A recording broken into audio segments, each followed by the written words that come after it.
to mislead and divide. Saint Lucia deserves a leader who values integrity, one who speaks the truth, not one who tries to twist it. Pierre Pabo, we need real leadership, not deception. Youth and Sports Minister Kazmir has been caught blatantly lying about the delays with several disciplines related to national school sports. On October 23, 2024, an article published by Terry Finisterre, a well-known sports journalist and a close political ally of Minister Kazmir, penned an article titled "School Sports Suspended." The story went on to explain that secondary student athletes in Saint Lucia would be denied an opportunity to showcase their talents and abilities this term, as school sports has been suspended. It went further to say that this term faced the unusual interruption due to the Julian Alfred homecoming in September. According to Finisterre, one official who wished to remain anonymous told him that the disruption in instruction occasioned by the week of activities, including school rallies and a holiday, in addition to the resources that went into planning the festivities, were all a factor in deciding to cull sports. It is therefore disingenuous and a blatant lie on the part of Minister Kazmir to accuse the UWP of fabricating this issue when it was first brought to light by his close friend and colleague. Attempts to salvage the issue were only made due to significant public pressure over the last 2 weeks. Our young athletes deserve leaders who will prioritize their development, not make excuses. It's time for transparency, accountability, and truth. Saint Lucia deserves a government that values youth empowerment, not one that sidelines it. Kenson Pabo.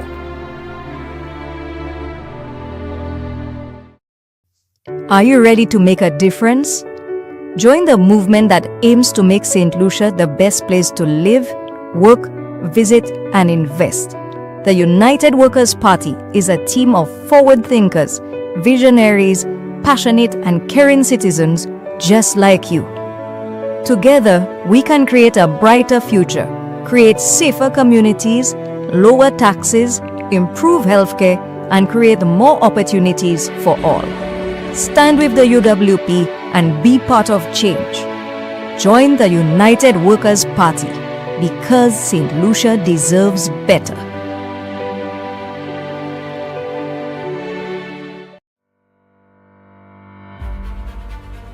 Youth and Sports Minister Kazmir is under fire now that it has been revealed that he has acquired millions worth of real estate over the last 3.5 years. Since assuming office, Kazmir has developed 3 villas in Union Hilltop. He is now in the process of constructing another development in Cap Estate, this time with 5 properties. What makes this transaction suspicious is that Kazmir made a $100,000 cash deposit on the property. The total cost of the property is about $273,000. Compounding the situation is that a contractor, who is also a political financier of Kazmir, is the one developing the minister's newly acquired Cap Estate property. This same contractor was awarded a multi-million-dollar contract for rehabilitation work done on the Darren Sammy cricket ground in preparation for World Cup cricket, as well as numerous other contracts in the constituency of Grosley. The allegations being leveled against the minister is that he has received kickbacks from the contractor for the Cap Estate development in return for the awarding of multi-million-dollar contracts around the constituency. Has Kazmir filed these developments with the Integrity Commission? Prime Minister Philippe Pierre claimed that he would have a zero tolerance for corruption in his cabinet, although he has ignored numerous glaring examples of corruption amongst his cabinet colleagues. Will this be another situation that Philippe Pierre blindly ignores? Saint Lucians deserve answers. Kingson and Philippe Pierre Pabo. The United Workers' Party reaffirms its unwavering commitment to the health and well-being of every Saint Lucian. When re-elected, we will reinstate the National Health Insurance NHI program, a vital initiative that was regrettably abandoned by the Saint Lucia Labour Party, the SLP. This decision by the SLP has left thousands of Saint Lucians vulnerable with limited access to affordable quality health care. The United Workers' Party will correct this injustice because we believe that health care is not a privilege, it is a fundamental human right that every citizen is entitled to. The National Health Insurance Program was designed to create a comprehensive, inclusive, and sustainable healthcare system that ensures no one is left behind or left out. And that is regardless of economic status. Under the leadership of the United Workers' Party, the NHI will be reinstated to provide the following benefits to Saint Lucians. 1. Comprehensive health coverage. Every Saint Lucian will have access to essential healthcare services, which includes doctor consultations, hospitalization, specialist care, diagnostic tests, maternity services, prescription medication, and emergency medical attention. No one will be denied care because of their inability to pay. Secondly, we'll reduce the financial burden. Too many families and individuals face the impossible choice between seeking medical care and meeting basic living expenses. The NHI will significantly reduce out-of-pocket expenses, making healthcare more affordable for all, especially for vulnerable groups like the elderly, children, low-income families, and single parents. 3. Timely and efficient medical attention. Long wait times and delayed treatments often result in worsened health outcomes. With the NHI, patients will receive timely care, preventing complications and reducing the strain on our already burdened healthcare system. Number 4, we will focus on preventative care. Preventative health care reduces long-term costs and improves quality of life. The NHI will cover preventative services such as routine checkups, screenings, immunizations, and health education programs to promote healthier lifestyles and reduce the prevalence of chronic lifestyle diseases. Number 5, strengthening the healthcare system. The NHI will provide the financial stability needed to upgrade medical facilities, invest in modern equipment, and improve the working conditions of healthcare professionals. This will enhance the overall quality of healthcare services across the island. And 6, peace of mind for all Saint Lucians. Knowing that quality healthcare is always within reach and accessible provides a sense of security. Families will no longer live in fear of medical emergencies they cannot afford, and every child will have the opportunity to grow up healthy and strong. With the United Workers' Party, Saint Lucians will certainly have a healthier future. The United Workers' Party has a proven track record of investing in Saint Lucia's health sector, from improving hospital infrastructure to increasing the availability of medical resources. Our vision for Saint Lucia includes a robust healthcare system where no citizen is left to suffer due to lack of accessibility or affordability. The abandonment of the NHI by the SLP was a betrayal of the people's trust, but under the United Workers' Party, we will restore this critical program because we believe in a Saint Lucia where healthcare is accessible, affordable, and reliable for every citizen. When you vote for the United Workers' Party, you are voting for a healthier, stronger, and more secure Saint Lucia. Your health is our priority, and we will deliver. A United Workers' Party government plans to change this situation. Good morning and welcome to everyone. Welcome to another United Workers' Party press briefing for today, Tuesday, the 17th of June. And today we have quite a number of our candidates who will be making presentations. And we have in-house Mr. Stephen Favrier, our endorsed candidate for Castries North. We have Mrs. Laura Jean-Pierre Noel, the endorsed candidate for Labrie Auger. Mrs. Marcella Johnson, the endorsed candidate for Grosile, and the deputy political leader, Mr. Guy Joseph, the endorsed candidate for Castries Southeast. We'll be addressing a number of subjects today. As I introduce each speaker, I will give you an indication as to what it is they will be talking about. As always, towards the end, we'll have questions, so you can save your questions until all the presentations have been made, and then you direct your questions at the end to the person to whom you wish to direct the question. And so to start off today's press briefing, I would like to invite Mr. Stephen Favrier, the endorsed candidate for Castries North, who will be speaking on the subject of the travel ban that I know is of grave concern to many Saint Lucians, an issue that has many... Thank you, Spider, and good morning, and thank you for coming to this morning's press briefing. We are here today to express grave concern regarding reports that Saint Lucia is once again at risk of being placed under U.S. travel restrictions. These reports, carried by multiple reputable international news outlets, including the Washington Post, Reuters, and Bloomberg, point to a serious and growing diplomatic situation that could have devastating implications for our country. Let me walk you through what we know thus far. On the 20th of January of this year, President Trump signed Executive Order 1416-1, which gave 60 days for certain countries to meet enhanced U.S. security requirements.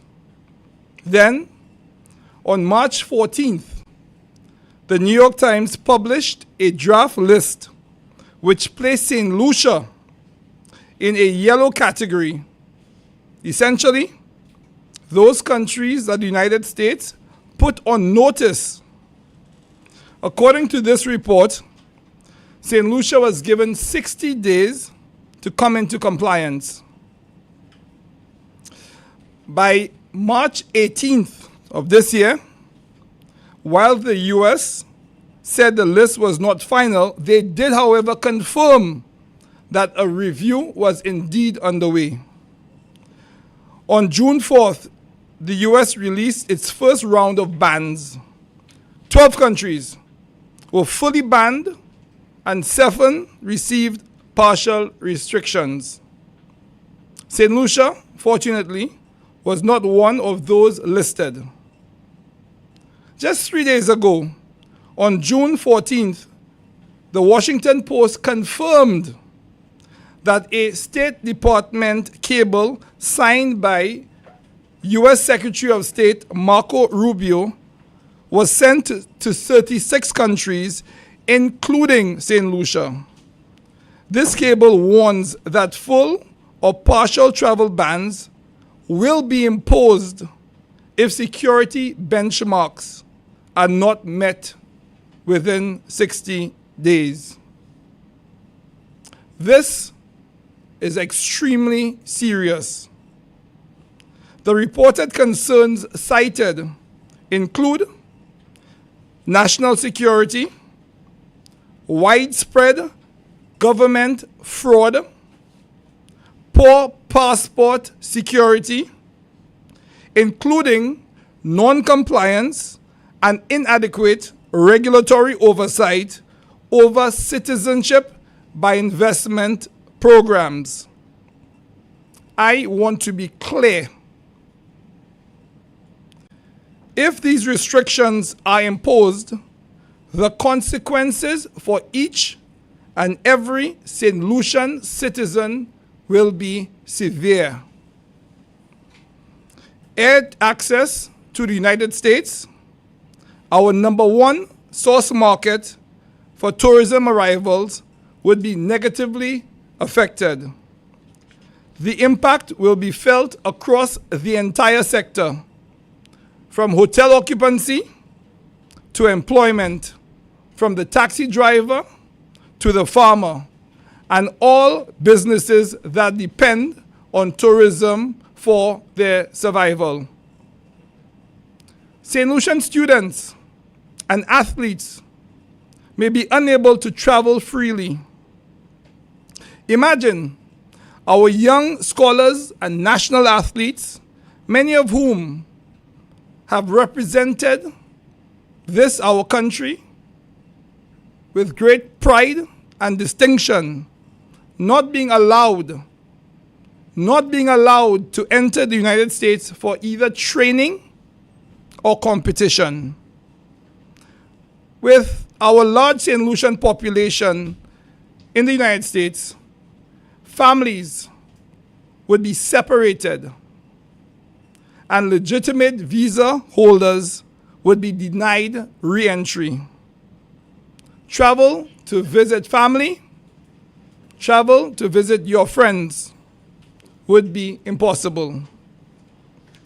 Saint Lucians seeking specialized medical attention would be denied access to urgent and acute medical care not locally available.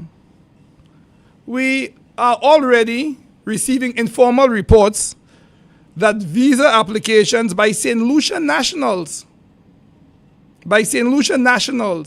including students, are quietly being denied, even for those who previously held visas without any issue. And it does not stop there. In March of this year, the European Parliament's Civil Liberties Committee approved an amendment to the Schengen visa regulation targeting certain countries with citizenship by investment programs.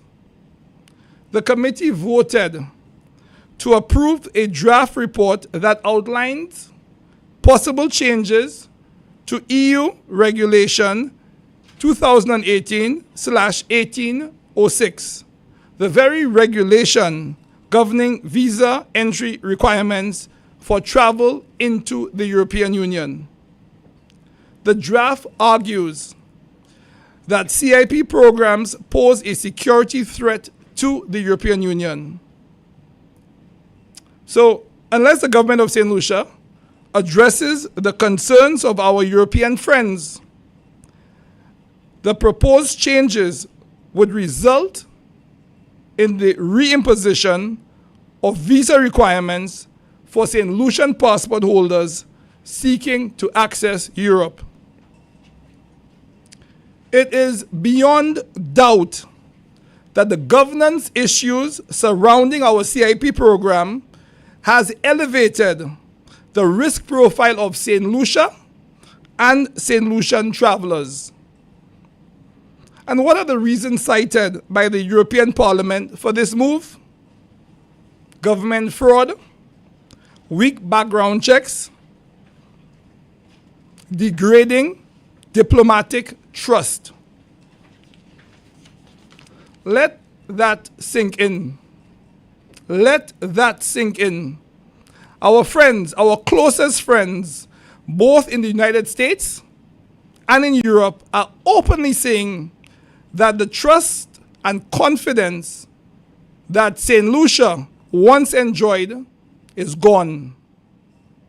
It's gone. This is not speculation. This is not political noise. This is what is happening today. And yet, what has the government's response been? Silence. Silence. This is a matter that should rightly concern each and every St. Lucian. Yet, St. Lucians have received no guidance on how government intends to address this matter. no reassurance from either the minister with responsibility for foreign affairs or the minister with responsibility for the CIP program. Today, the United Workers' Party calls on the government to immediately and publicly answer the following questions. 1. Has the government received any communication, official or otherwise, from the U.S. State Department regarding the situation? 2. What actions are being taken to address the security and compliance related concerns raised by our U.S. friends? 3. Has the government begun consultation, and listen to this one carefully, has the government begun consultations with our tourism stakeholders to explore and take steps to mitigate the likely catastrophic impact on the sector should this ban take effect? 4. What is being done to ensure that our students, athletes, and professionals continue to have access to the United States? This issue affects every Saint Lucian, both here at home and abroad. The Saint Lucian government must treat with grave concern those recent reports. We are therefore calling on Philip J. Pierre and his administration to immediately address all areas of non-compliance, to be transparent and honest with the people of St. Lucia, and for urgent diplomatic engagement at the highest levels to safeguard our access to the United States, as well as to start the process of rebuilding and restoring our reputation externally. We further demand clear and honest consultations to allow all Saint Lucians to come to the common understanding of the potential risks which lie ahead. The United Workers' Party takes no pleasure in raising these alarms, but we have seen this pattern before. We have been sounding the alarm for some time,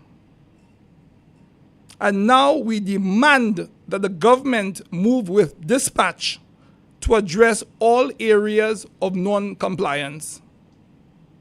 St. Lucians, the clock is ticking on the 60-day deadline imposed on St. Lucia. The time for government silence, the time for government excuses is over. We demand, in the clearest terms, on behalf of all St. Lucians, concrete action to bring an immediate end to this international embarrassment and impending crisis. I thank you.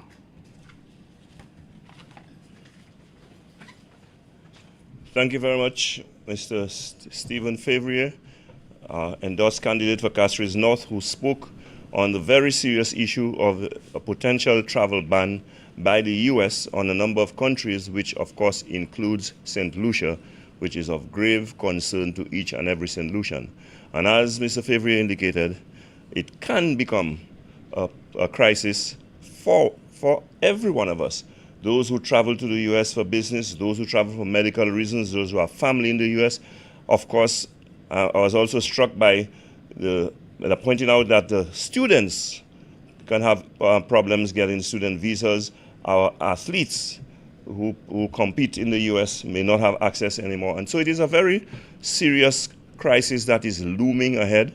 And we know that our tourism industry, which is our main income earner, is heavily dependent on the U.S. market, and that too is in jeopardy. That ban be imposed on St. Lucia. And so the question is being asked, what is our government doing? I'm almost tempted to answer, nothing. They do not have a clue, which compounds the crisis. But talking about the government, you know, we are in a democracy here in St. Lucia, and unfortunately, the word democracy is becoming a foreign word here in St. Lucia. We are seeing so many violations of our democratic rights and so much trampling on democratic principles. But to address you now, I will call on our candidate for L'Abri Auger, Mrs. Laura Jean-Pierre Noel, who will talk on the subject of democracy while addressing many other salient issues that affect us. I now invite Mrs. Jean-Pierre.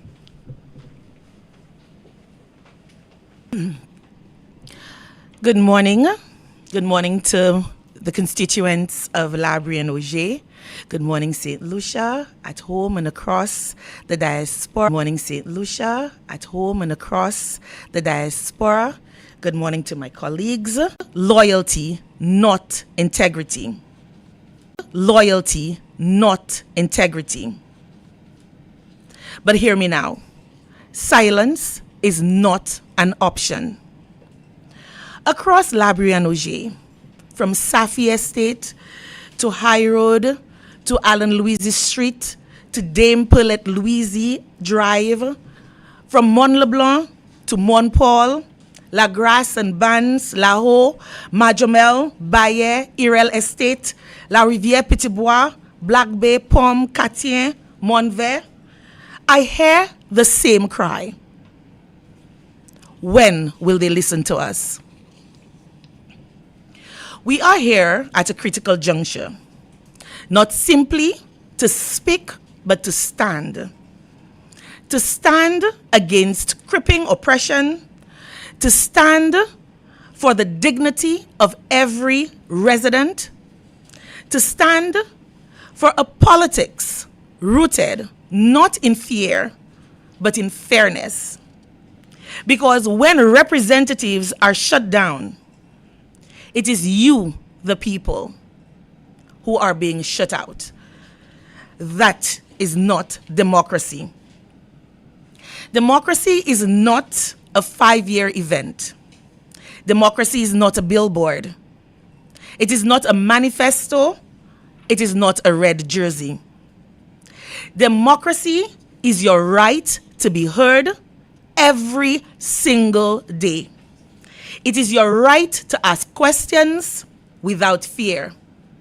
It is your right to disagree and still be treated with dignity. And when any government begins to rule with fear, silence, and favor, that is not democracy. That is dictatorship with a smile. A lot of us think that government just resides within the halls of parliament or in castries in the city. But it is local government that is national power. So hear me clearly. You want better roads? You want markets to sell your crops? You want drains, clinics, community centers? That is local government. And let's get something straight. That is not a minister doing you a favor. That is your constitutional right. So no more begging for what you already own. No more waiting 5 years to see a man in a red shirt. In L'Abri and Auger, we are about to embark on a journey, a new journey. It's called The Bridge, and it is our act of resistance. In just a few weeks, we will open a space called The Bridge. The Bridge stands for one people, one purpose, one helping hand.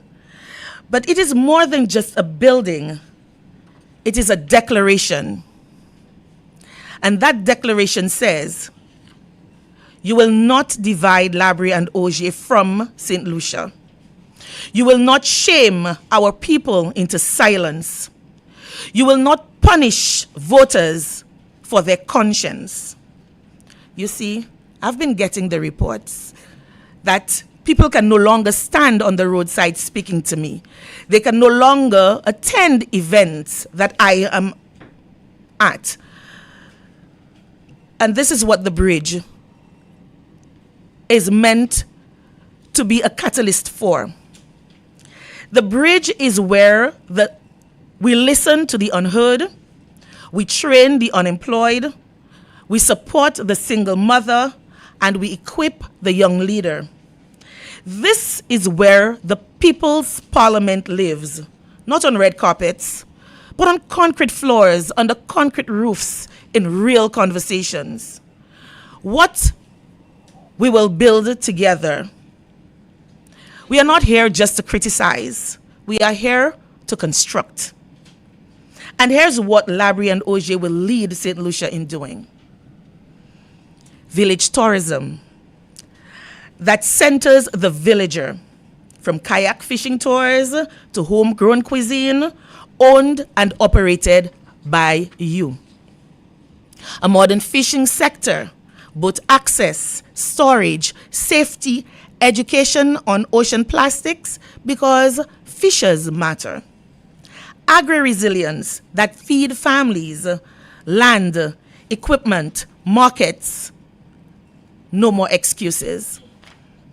Youth with purpose, football scholarships, track and field scholarships, creative arts, hubs, internships, business coaching, because talent lives and resides in Labrie and Auger. Healthcare and roads for all, not just where the important people live, but where all people live. The People's Parliament must rise again. And I came here today to put my party on notice. Because, you see, under the United Workers' Party, the People's Parliament meant accountability, people-powered governance. But under this Labour Party regime, armed with a 15-2 mandate, that promise has been abandoned. That mandate has become a weapon, not to serve, not to unite, not to silence, but to punish and rule. Democracy isn't something we visit every 5 years. It must be lived and breathed daily. The People's Parliament must rise again, not as a slogan, but as a force, not as a party tool, but as a people's movement. And today, instead of putting my party on notice, I am putting the government on notice. You see, orange is the people's signal. Let's be clear. Orange is not the United Workers' Party color. We all know yellow is the code that will right the wrong. But what happens when you merge the yellow of Flubbo and you blend it with the red of disenchanted Labour? You get orange, the people's signal. Orange is not about partisanship. It's about conscience. It is St. Lucia rising. Now, I want to talk a little bit about a myth that has been paraded for the last 4 years. And that is the myth of a mandate. If only 50% of eligible voters turned out in the last election, and of that 50%, just a little over half voted Labour, then that means more than 70% of Saint Lucians did not vote for this regime. Let that sink in. 70% of voters did not vote for this government. That's not a landslide. That is a landslip. Driven by apathy, fear, and frustration. And now I speak to those of you who regret that vote out of the 30%ers. You are not bound by shame. You are bound by conscience. This is a country divided by design. We are divided by class, by region, by party, by civil servants against citizens, poor against poorer, victims against victims. This is no coincidence. This is a strategy. While we fight each other, they walk away with our land, our rights, and our future. Let's talk about land disposition by design. And while we're at it, we'll talk about betrayal. Remember Marjorie and Cabot Cove? They wrapped her in red. They paraded her as a symbol of injustice. But once they assumed power, they discarded her story like old campaign flyers. And now when they're in a position to do better, because make no mistake, they used Cabot Cove, who had done nothing wrong, to wound the last administration. We now have Marie at Pigeon Point, a vendor for over 20 years, removed for a tourism product. We have Banannes Bay, about to be bulldozed. On the heels of the Prime Minister saying to his citizens that if you are on the land for over 30 years, you will get it pour rien, for nothing. Say that now with a straight face to the people of Banannes Bay. And don't think that Banannes Bay is all, or that's where it stops, that's where it ends. Because I can assure you, when you go on secret meetings, on secret dates, and come up with secret deals, and the deals are secret because we don't know what they entail, Quelas, you are next in line. Make no mistake about it. So what do we have? We have black women being dispossessed and displaced. We have coastal communities being erased and cultural legacy being replaced. This is what you call institutionalized land disposition, and we name it so. And there is also the suppression and erosion of rights. This is all in a democracy. This is happening in Saint Lucia, where we were fooled to believe that we are in a democracy. The Suppression Act allows for police officers to detain citizens without a warrant. That is not policy. That is a constitutional breach. And we in Labrie, we have experienced it firsthand. When an officer detained a young man on his way to work and determined that he could search him just because he felt like it. And another young man, not really understanding, because what's the legal term they use? Potentially senile, came to the defense of his brother. He was shot at close range, in the middle of a crowd. My own husband was standing nearby. Children were walking by. This is what happens when you give carte blanche powers to persons without first securing their training and understanding of the law. Civil servants are afraid to speak. Professionals are muzzled. Citizens feel threatened. And in some cases, threatened, like me. Transparency erodes beneath our feet. This is a government which is out of touch.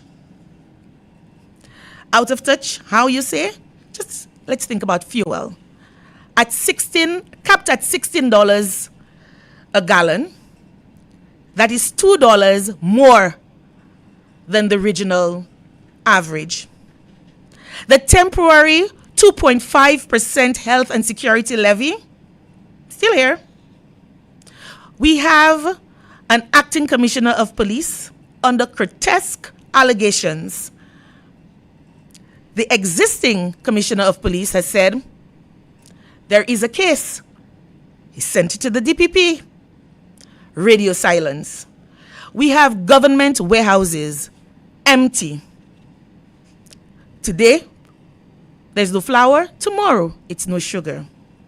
A Ministry of Commerce in commerce. CIP, Economic Fund, national lotteries, cloaked in secrecy. That is not leadership. That is not a democracy. That is a show. This is a gin and diner government, posing on corners while the people catch hell. We don't know what they're selling. Maybe it's us. The bridge is our beginning. And very soon, when we open, it will be open to all, for the unheard, the undeserved, and the locked out. And this is not about revenge. It's about renewal, because currently there are citizens who feel that they cannot go to the parliamentary office, an office which is being paid for by the government. In other words, us, the people. So I call for civil action. What do? Do we boycott like the truckers? Do we strike like customs? Do we shut down the country just to be heard? Whatever it takes. That's my answer. Democracy thrives when citizens refuse to be silenced. And we are tired. We are tired of failed ministries, of hope-starved, of rights disappearing before our eyes. You see, our ancestors fought for us to have a voice, dignity, and freedom, and we will not allow that to be stolen. Not when we are the masters. So let this be a turning point. Let July be the tipping point. Let the 70%ers who did not vote for this government rise and demand transparency in land use, fair treatment of workers, and end of abusive police powers, protection of our sovereignty, accountability for our public finances. This is what we call national resistance. This is what we call disruptive revolution. This is the roar of a tired people reclaiming their voice. Our commitment to you, we will not mirror their tactics. We will listen more. We will victimize no one. We will serve everyone. Because true leadership lifts all. Labri and Auger, the time of fear is over. The time of favoritism is done. The time of silence is up. Let the bridge be our beginning. Let unity be our banner. Let progress be our pledge. May the conscience of the people rise higher than the noise of politics. May God bless Labri and Auger and every corner of St. Lucia. Thank you.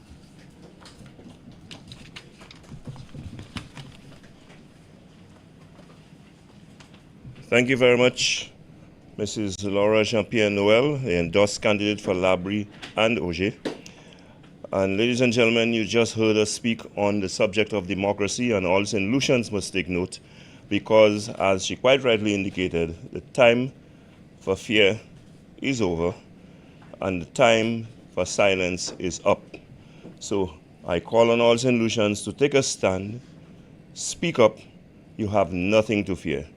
What you fear most has already happened. And so, ladies and gentlemen, if you don't want it to get worse, you must take a stand. One of the things we fear is the cost of living in this country. And we see that the cost of living is now becoming a cause of dying. And if nothing is done, it will in fact be a cause of dying. And so we must have the situation with cost of living addressed here in this country.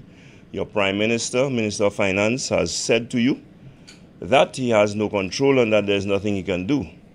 However, after all the advice and recommendations from the opposition, now that an election is approaching, he symbolically attempts to fool Saint Lucians by taking some half measures. A lot more is required, a lot more must be done. We don't want politically expedient actions to be taken, we want sound policies to be implemented. And that is where the United Workers' Party come in. I will now call on the candidate for Grosile, Mrs. Marcella Johnson, who will address you on the subject.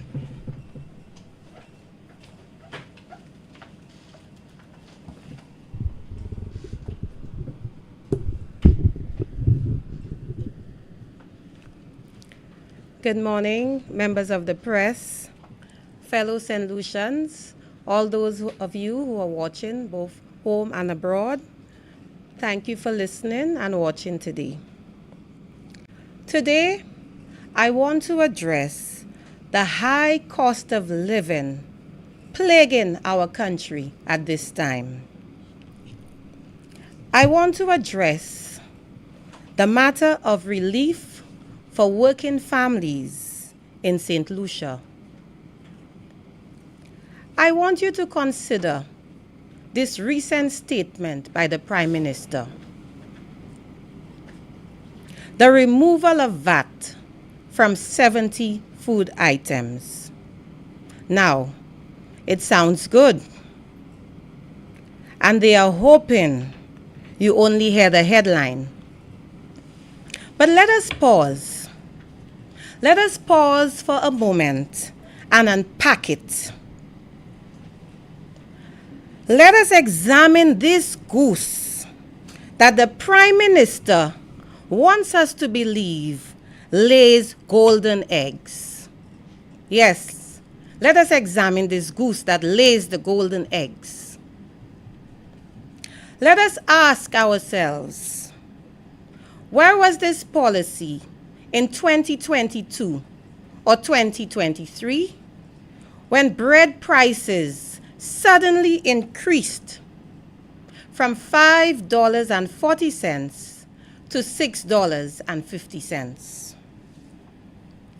That was a 20% increase. Yes, a 20% increase on the backs of Saint Lucians who are already struggling. What did the Prime Minister have to say?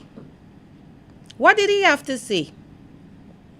Was that the time when he said to you that you can eat more green bananas? What words of comfort did the Prime Minister have? Can $5 block a hole? Where was this concern for struggling families when gas prices were climbing and supermarket bills were making families cry in silence? Why didn't the Prime Minister come to your assistance at this time? At a time when oil prices were at the lowest at $60 a barrel, this current government, this current SLP administration used this as an opportunity to milk the backs of Saint Lucians instead of reducing the cost of fuel. For the better part of 4 years, this administration ignored people's cries. Yes, ignored your cries. There was not a day that would go by when people were calling the talk shows, the radios, lamenting about the high prices, the high cost of living in Saint Lucia. They were looking for reprieve, a relief. They didn't know where to turn.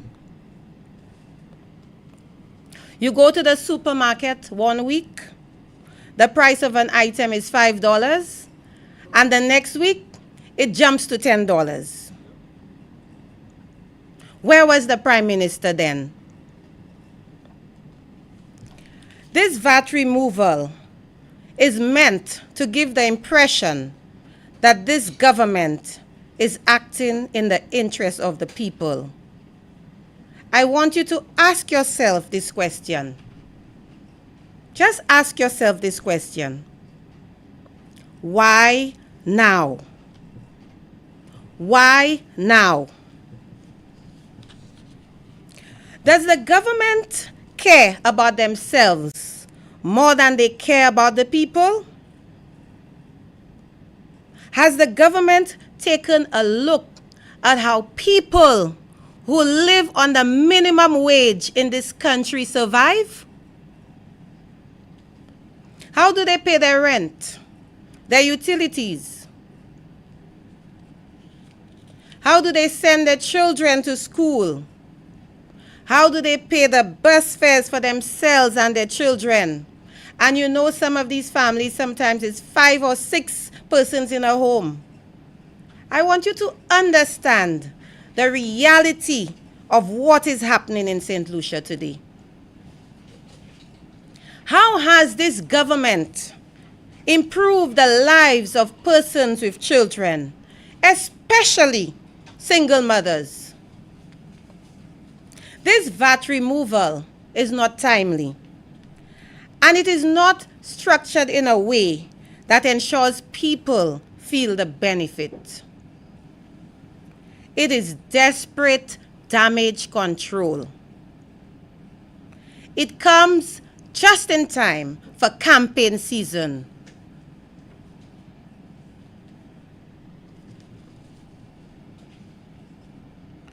But even now, this policy lacks clarity, urgency, and most importantly, impact. What's on the list? Do we know? Has a list been published? What is the full breakdown of the 70 food items? Can mothers find diapers or children's snacks on it? Is it local produce or imported luxury goods? And where is the monitoring mechanism? Without enforcement, there is no guarantee that the VAT relief will result in lower prices at the shelf. In fact, the Prime Minister admitted that prices may not fall. And I want you to listen carefully. The Prime Minister admitted that prices may not fall. A clear admission that this is all political theatrics. Because if a retailer keeps the price the same and simply pockets the savings, then this VAT removal becomes a tax break for businesses, not for you, the people. I want you to understand that clearly, because the government has no control over what businesses do. So then I ask, what exactly is being offered here? A press release or a real plan? Saint Lucians are not fooled. They know the difference between a solution and a stunt. What the government needs to do is to create employment. As I walk from community to community, corner to corner, the cries of the people is employment. We need jobs. We need jobs. We need jobs. We need opportunity. And the young people are saying, the system is failing us. No one cares. That is what you are hearing on the ground. At present, if we look at our tourism sector, we have tour guides unemployed for a 6-month period. We have hotel workers who are home on rotation, and taxi drivers with reduced incomes. All of these factors have a direct impact on the social and economic impact to the livelihoods of everyday Saint Lucians. Now let us look at the global impact as it relates to Saint Lucia. Over the past week, the conflict between Israel and Iran has escalated. As a result, this has caused global oil prices to rise sharply from US $60 to US $73 per barrel. Yes, just yesterday, US $73 per barrel. If this pattern continues, it will have a rippling effect on all goods and services in Saint Lucia. Just pause for a moment and think of that. If this pattern continues, it will have a rippling effect on all goods and services in Saint Lucia. And the people of Saint Lucia will feel it. Saint Lucia, as an import-heavy country, will feel the squeeze, not just at the gas station, but in the cost of transporting goods, the price of electricity, and ultimately at the supermarket shelves. So, this government knew what was coming. They knew that inflation would tighten again, and yet, instead of introducing comprehensive relief, they tossed out a last-minute election list with no teeth. If you truly care about the people, you prepare for impact. You don't wait until a storm hits that fuel market because you know the repercussions.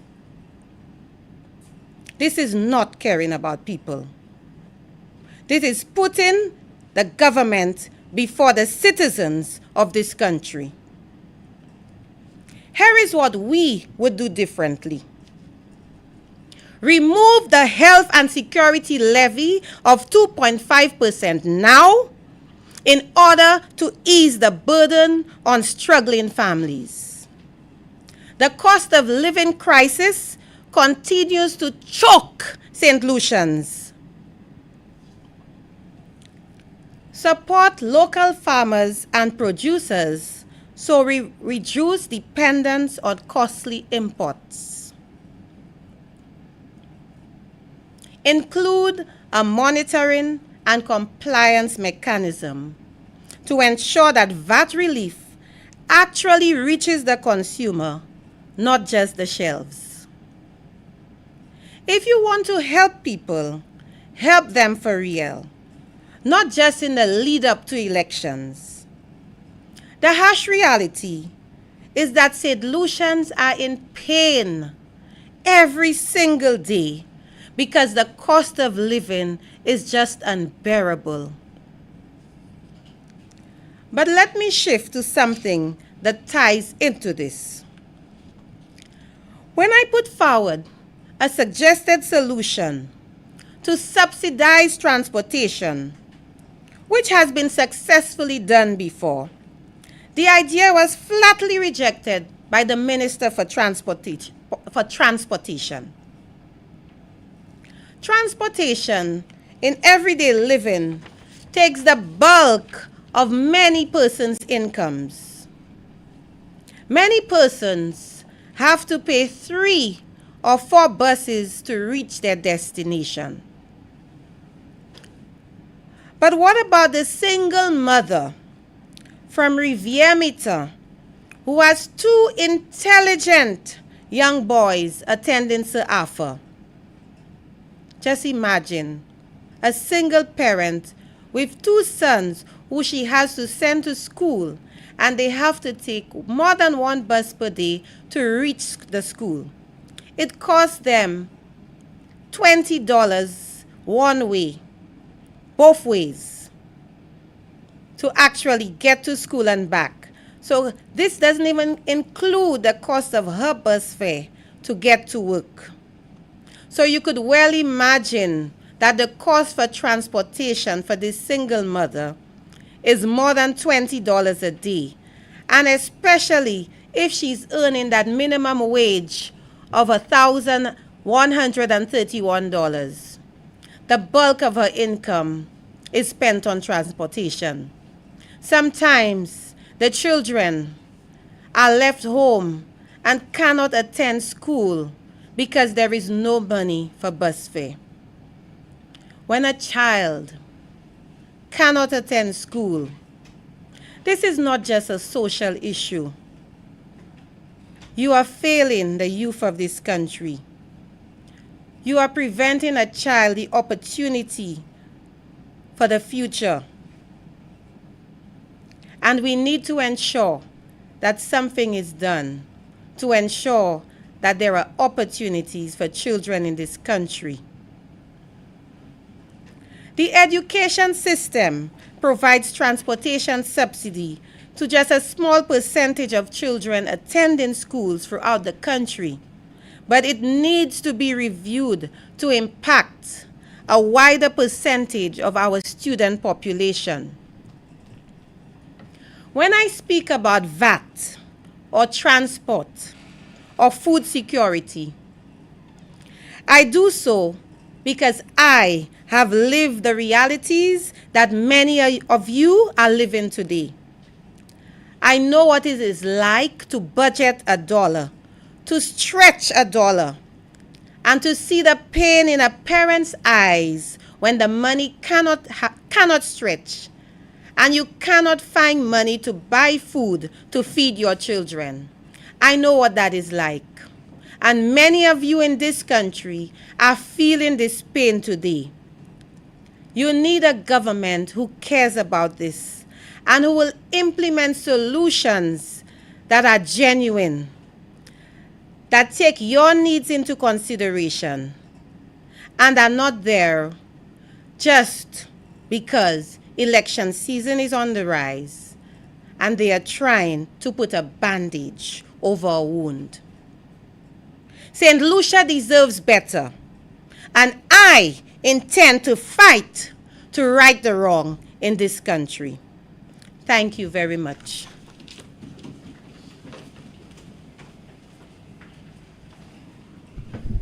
Thank you very much, Mrs. Marcella Johnson, the endorsed candidate for Grosile, who spoke on the subject of a high cost of living here in St. Lucia.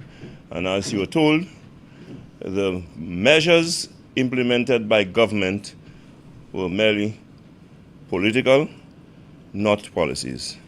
And as such, you just heard, and you can surmise for yourself that it was all a show, which at the end, we have nothing to show. In St. Lucian Palace, that's what we call Papi Show. Ladies and gentlemen, I'd like to call now on our Deputy Political Leader, Mr. Guy Joseph, who will touch on a number of subjects, including the CIP. Mr. Guy Joseph.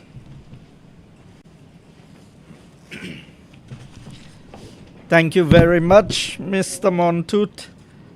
Good morning to everyone in the diaspora locally and to our media persons, to everyone following our live broadcast this morning. These are indeed critical times and trying times for most countries or all countries in the world. the instability, the uncertainty, and more so the vulnerability of third world countries and developing countries. And that is why it is very critical what our policy position is, what we would do, how we would do it. Now, I need to highlight a few key areas here today, because it is important for us to understand where things originate from. In fact, for the first time, I listened to the Prime Minister's entire presentation at the cabinet briefing. If I were to summarize, I would say 80% of what the Prime Minister said is inaccurate. Half-truths, some of them outright lies. Passing the buck, blaming the opposition. As one U.S. Senator indicated, if you've spent 2 years in government, you can no longer blame the previous government, because by then, this is why you are in government. You promised the people that you would fix the situations. Now, I always tell people, and I heard the Prime Minister make a statement that he cannot be upset with President Trump because what President Trump is doing is what he said he would have done. Well, Mr. Prime Minister, I have here the two manifestos of the Labour Party, 2011 and 2021, which is the one that you are directly responsible for. I want Saint Lucians, in speaking about this possible travel ban on Saint Lucia, we must understand the policy position of a Saint Lucia Labour Party. You can pretend as much as you want as members of the Labour Party. Labour Party has been anti-America. You have never embraced the values and the systems of the U.S. And if you want to challenge me on that, I challenge you to disclose the voting at the UN whenever Labour Party is in office. And don't think that the world does not pay attention, because America has one vote at the UN and St. Lucia has one vote at the UN. We need to keep this in mind, because you see, when you look at the Labour Party manifesto, and I want to give St. Lucians the information. In 2011, this is what the Labour Party said. The SLP will seek new investors from non-traditional sources like the BRICS, Brazil, Russia, India, China, and South Africa, and the Scandinavian countries. These strategic moves into new markets will be closely aligned with our external relations policies and programs.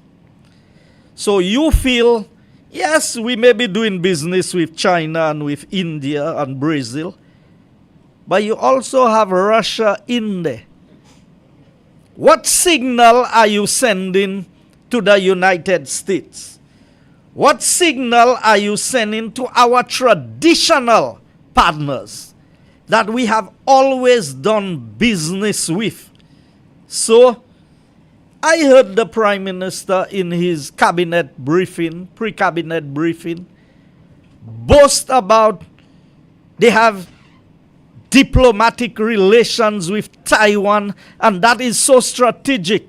Mr. Prime Minister, let me remind you, it was a United Workers' Party under Sir John that established diplomatic relations with Taiwan. When Labour came in, you all broke diplomatic relations with Taiwan and went to mainland China. And it was a UWP returning to office that went again into diplomatic relations with the Republic of China on Taiwan. So get your facts straight and your half-truths that you present, because your manifesto clearly states what your policy position is. Now, you may tell me that that was Kenny Anthony's policy position because Kenny Anthony was the prime minister, but you are the deputy leader. Now, I want to bring you to your own manifesto on page 28. This is what you said, Mr. Prime Minister, in your manifesto. Good governance, anti-corruption, and constitutional matters. Page 28. This is what you said on number 2. Strengthen the Integrity Commission so that it can undertake meaningful action against public officials and politicians who engage in acts of corruption. These are your words, Mr. Prime Minister, or the words of your manifesto. Number 3, enact appropriate legislation so that members of parliament are not allowed to sit in parliament and be remunerated if they fail to submit to the satisfaction of the Integrity Commission the annual returns for any year in the previous parliament in which it became due. Philip J. Pierre, these are the promises that you made to the people of Saint Lucia. Why did that Integrity Commission go for an entire year without a chairman? And all the allegations of corruption that have been made and can be substantiated by the average Saint Lucian walking on the streets. What do you have to say about that, Mr. Prime Minister? That persons could say that holding free jobs, a sports reporter on HTS, a job at the public service where the salary is stipulated, and doing a little something online could become millionaires overnight. How do you explain that, Mr. Prime Minister? How do you explain to the Integrity Commission? Who appoints the Integrity Commission? The Cabinet of Ministers appoints an Integrity Commission to investigate themselves. And I'm not accusing you of anything. That's the policy. When UWP was there, we did it. But we did not go for that period of time without an Integrity Commission. So who is investigating all of the allegations concerning CIP and what Mr. Martinez has disclosed? The foreign accounts of persons in high-ranking positions in government. Some have accounts in Egypt. Have they declared it to the Integrity Commission? The millions of dollars that is deposited or was deposited in U.S. accounts and accounts in Dubai, have they been declared to the Integrity Commission? So when you want to come and talk to Saint Lucians, because I heard my colleague Mr. Fevrier on the issues that confront us, and we are coming to this because it is very important for us to understand. The PM, the present Prime Minister, appears to be more concerned about the opposition than about his role as Prime Minister of this country. Every other statement made by the Prime Minister in his pre-cabinet briefing was leveled at the opposition. No wonder the Calypsonians are singing more about the opposition than they are singing about the government. Now let's come to it, Mr. Prime Minister.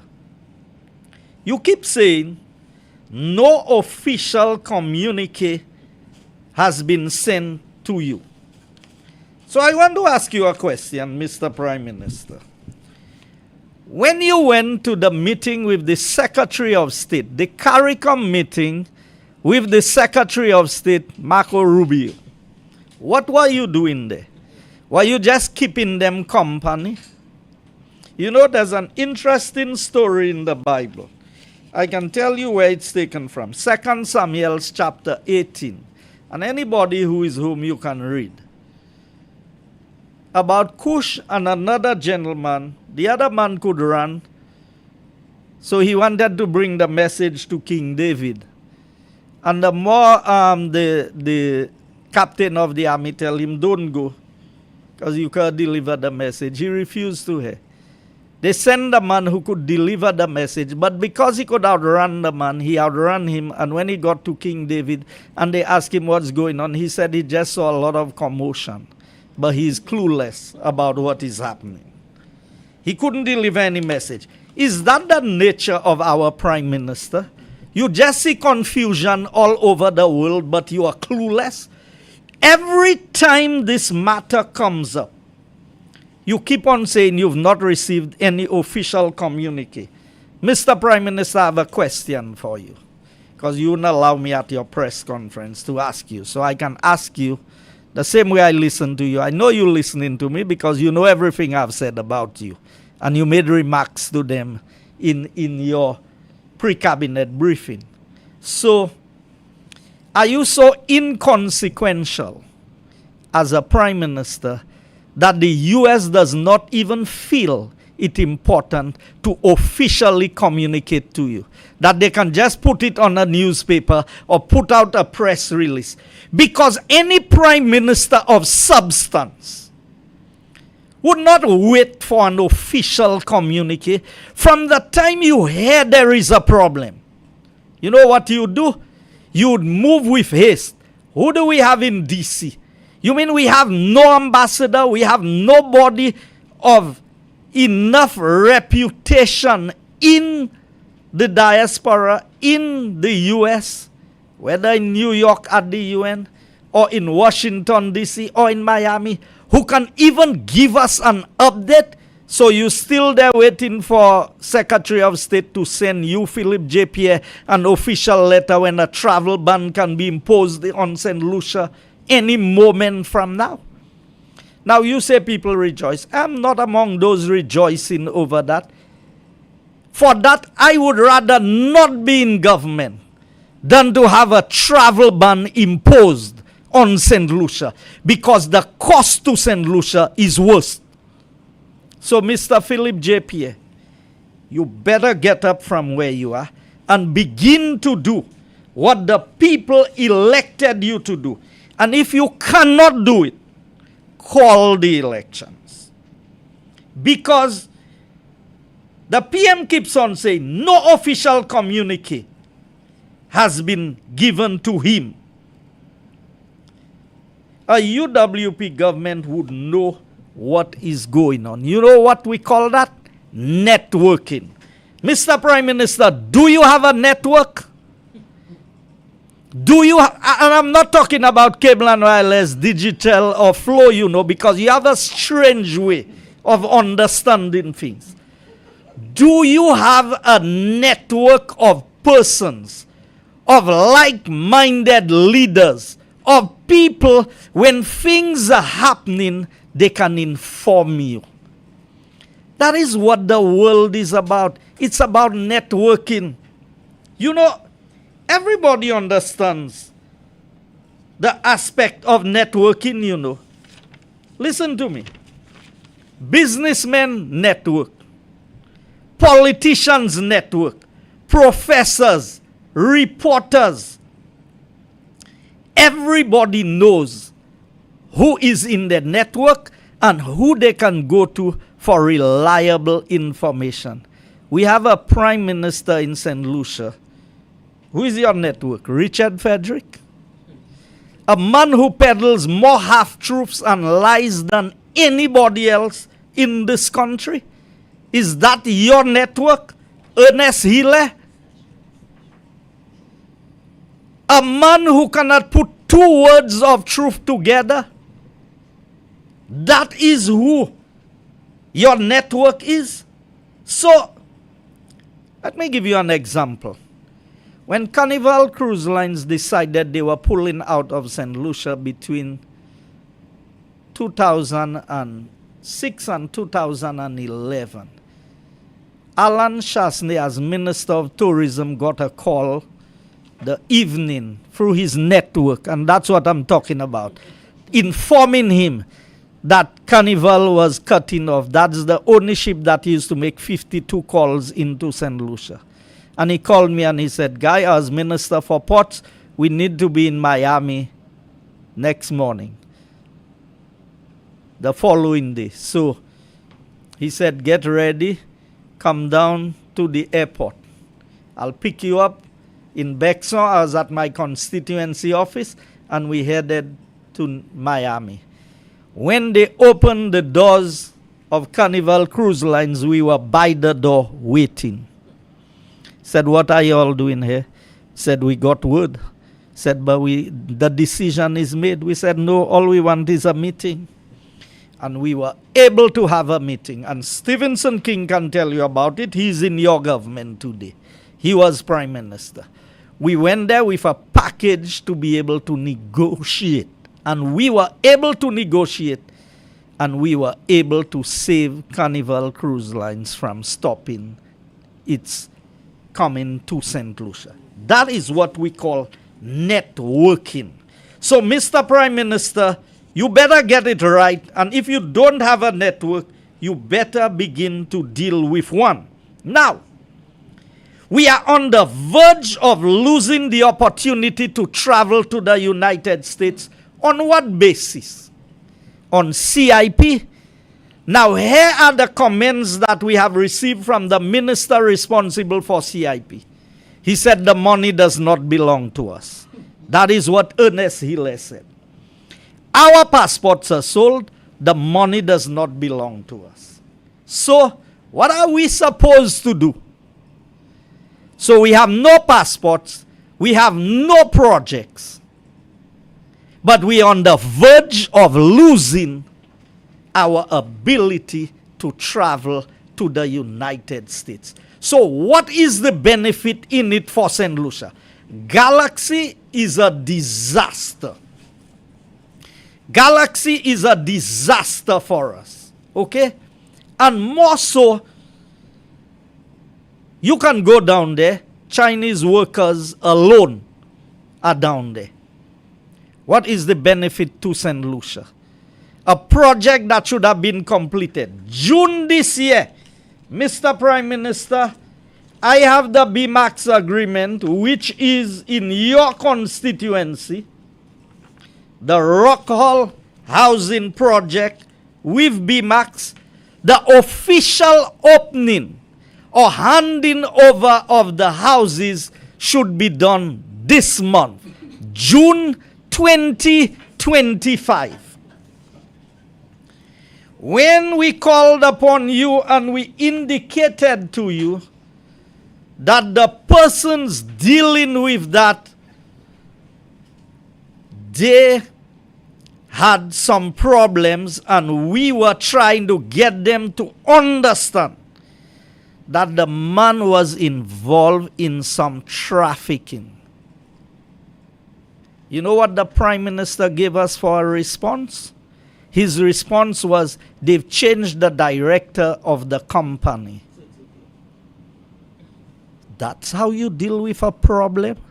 When a company that the government, we're not talking about a private citizen, you know. We're talking about a government doing business with a man who is labeled and branded as corrupt, was even arrested. And your excuse was, they've changed the directors of the company. And when the leader of the opposition filed a judicial review You and Ernest Hill now saying, well, we all have cancelled the contract with BMAX. So all the passports BMAX sold, who has the money? Where is the money for the passports? Then, we have the 2 Galaxy agreements for the real estate and for the infrastructure. Now, Mr. Prime Minister, you made some very damning statements at your press conference, which I will address. Because, St. Lucia, I want you to know, we have been sounding the alarm about this crisis that St. Lucia is finding itself in today. And whether it is implemented or not, our names have been tainted on the international scene. Ernest Hill did it to us with Jufali, the British government.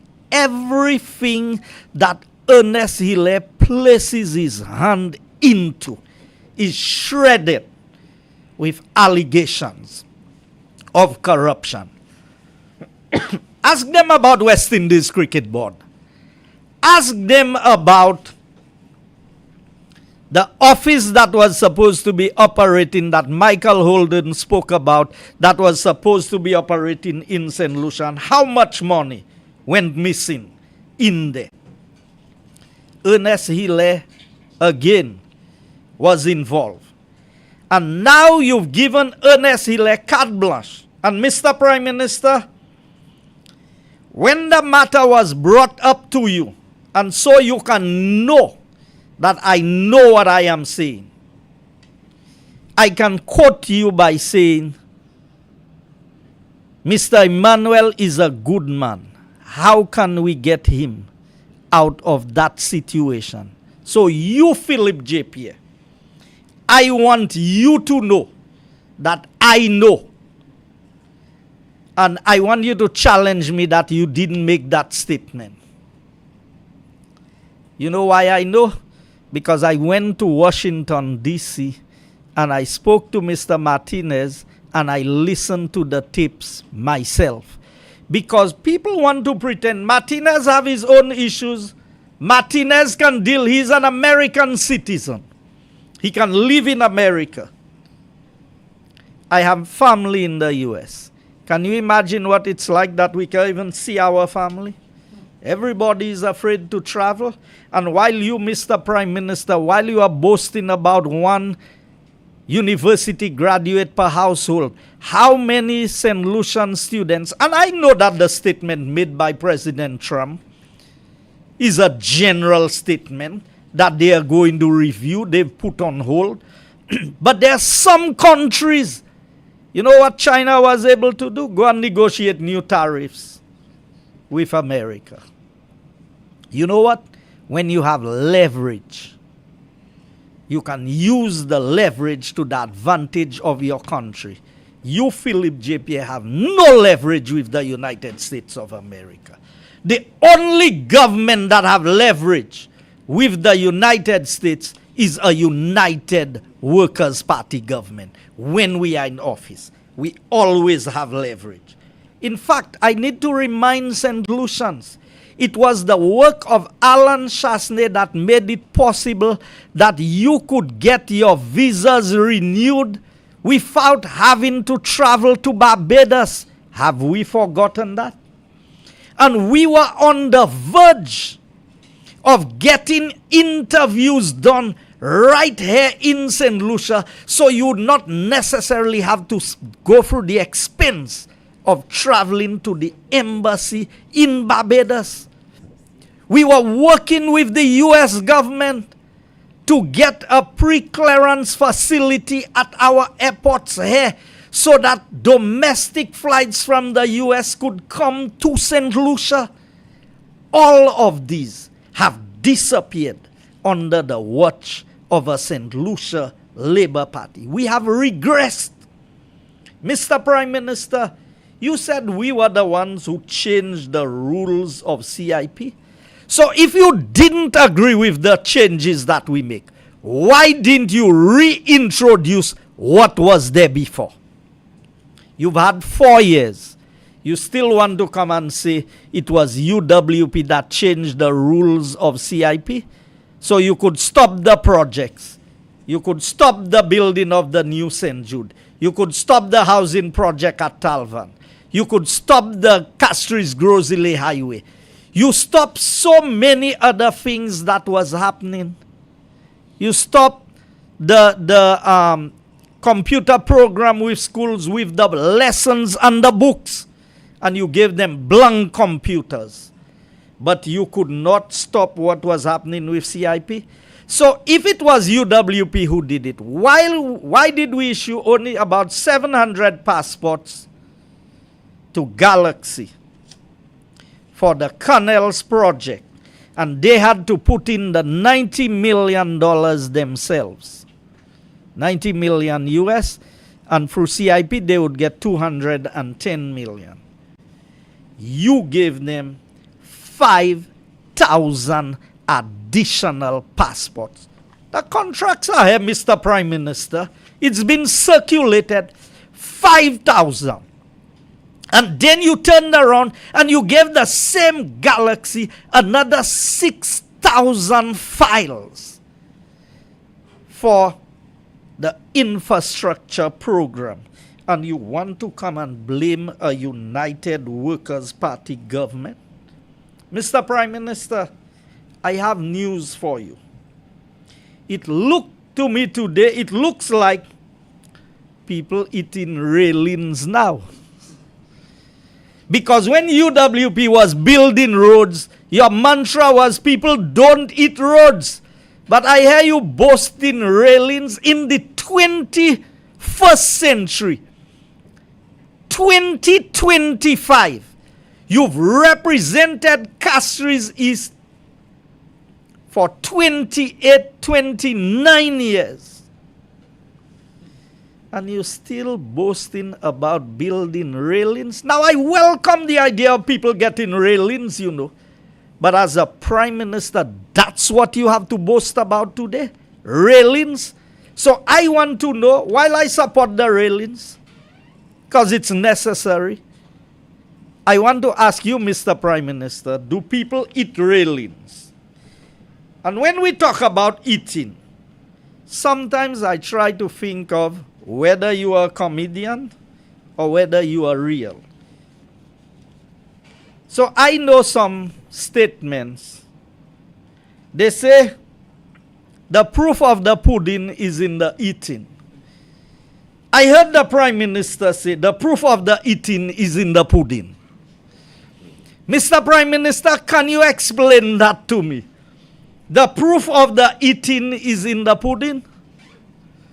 Or the proof of the pudding is in the eating? I don't know. I try to understand that. Then I heard the Prime Minister say to reduce the price of goods, that zero-rated items will become VAT exempt. Or VAT exempt items will become zero-rated. Now, Prime Minister, don't try and give the people a 6 for a 9. You know prices ain't going down. And if it goes down, it's minuscule. You don't come and say, well, we expect prices to go down. All the economists you have in the government, if you said our 2.5% had no impact, what impact will your 12.5% have, Mr. Prime Minister? So why didn't your economists calculate the prices? Your customs officers knows the duties, and come and tell the people of St. Lucia right now, a tin of corned beef that was costing you $7 should cost you $5 because we've removed the 12.5%. That is what I expect from you. Not making blanket statements, well, we expect.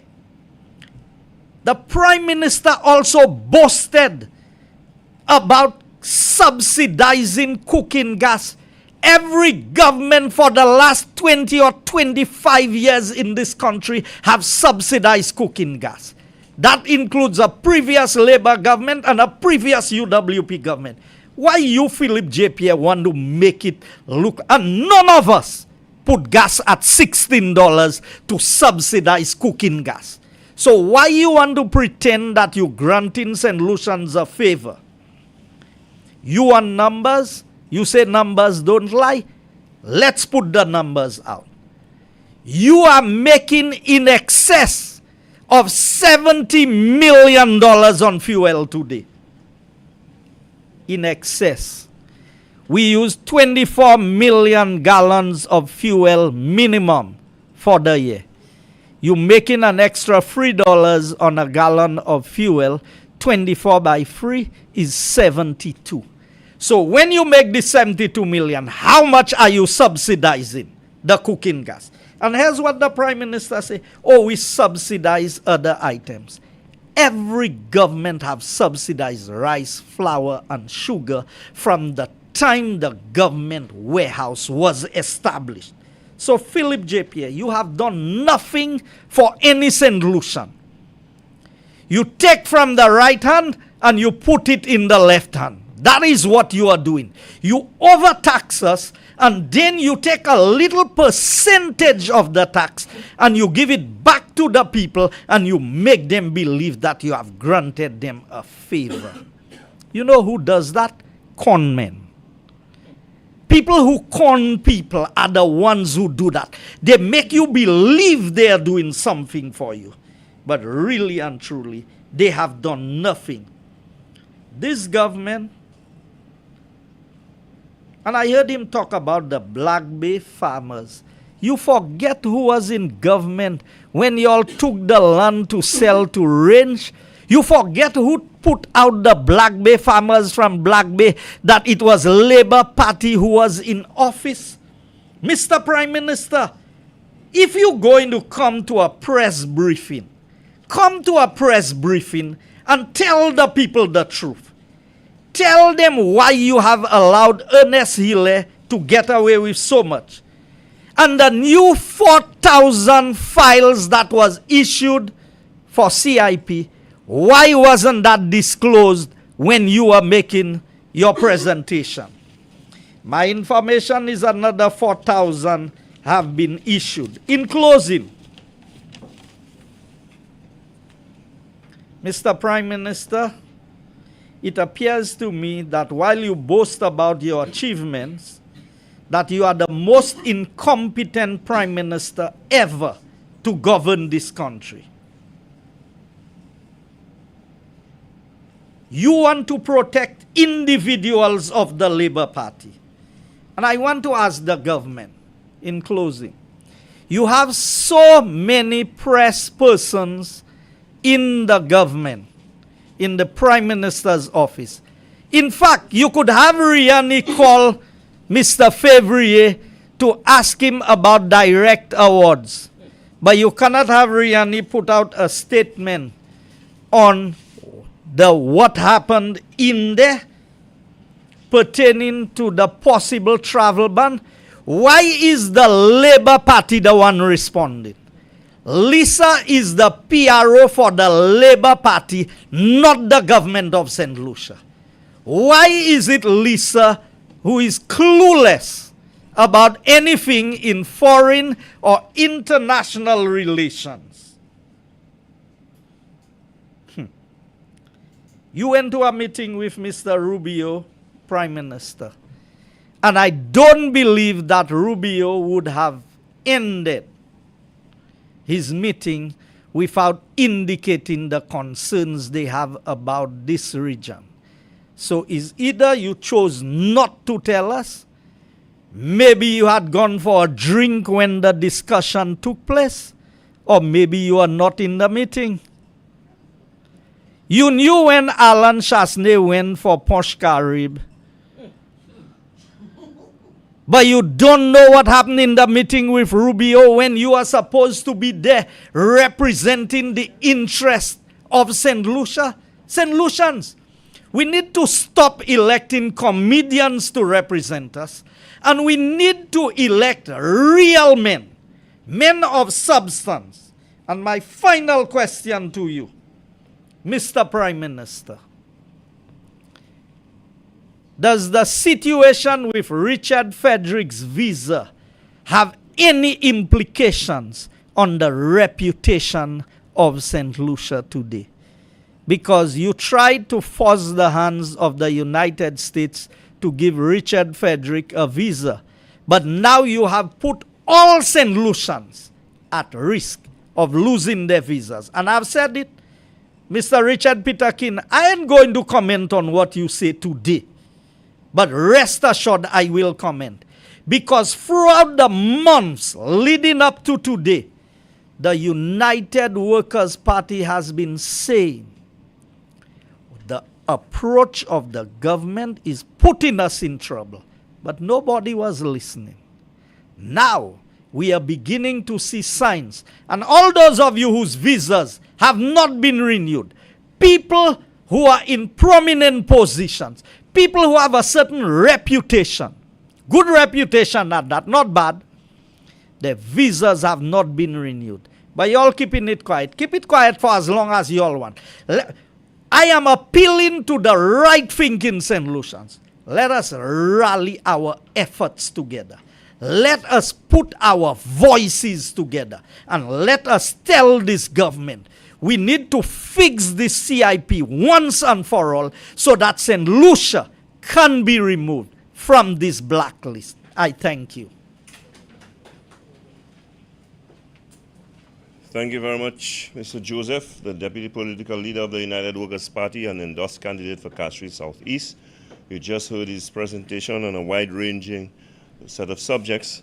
We heard Mr. Favrier on the issue of the impending travel ban. We heard Mrs. Laura Jean-Pierre Noel speak on the issue of democracy and the abuse of it by our government. And we heard Mrs. Marcella Johnson speak on cost of living. I would like to invite questions. Should there be any questions for any of the presenters? No questions. I mean, the presenters were so comprehensive that we do not have. But I think a lot of pertinent issues were raised today, and I'm hoping that our listeners, and I have not shouted our listeners in the diaspora who always diligently tune in and follow what is going on here in their homeland, St. Lucia. I want to thank all of you. I want to thank the media. I want to thank especially the presenters. And let me say that unfortunately, on Thursday, because it is a holiday, there will be no Meet the Opposition. And let me apologize profoundly for not having, like it is last night, and may I say that it was as a result of a family situation that arose. And so I assure you that next week we will more than compensate for the shows that you'll be missing. I know we have quite a few loyal followers, listeners, and viewers of those shows, but we will more than compensate by next week. But please stay tuned. Later in the week, you will get information as to where the Flambeau Sunday Live will be taking place. I want to thank all of you once again, and please keep your hopes up, because the United Workers' Party is gathering momentum and is on the move. I thank you. Have a good day. A United Workers' Party government plans to change this situation. This crisis demands